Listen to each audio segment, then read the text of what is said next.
Hyperemesis gravidarum is a severe form of morning sickness that is associated with a certain set of criteria. So to actually be diagnosed with hyperemesis, you need to have one or more of the following criteria: greater than 5% pre-pregnancy weight loss, evidence of dehydration, and electrolyte imbalances as well. So like morning sickness, it tends to be worst in the first trimester. The way that it is assessed is, first of all, by measuring their body weight to actually try and quantify if there has been any weight loss.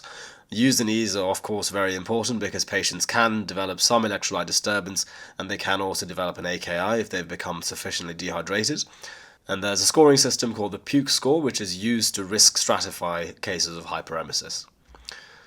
The management is largely with antiemetics, so the first line options include cyclizine, prochlorperazine, promethazine and chlorpromazine.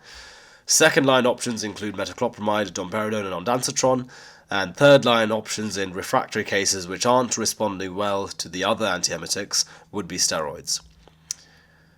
In the acute setting, if a patient has presented to A&E with hyperemesis and dehydration, then the main things to consider are, of course, IV fluids, VTE prophylaxis because they're likely to be dehydrated, and given that they are pregnant, they are already at increased risk of VTE.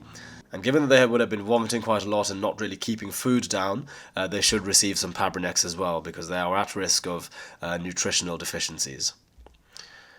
There are a few alternative options which are also recommended by NICE. So ginger, which I think can come in tablet form, can be used to relieve the symptoms, and P6 acupressure is a technique that can help suppress feelings of nausea.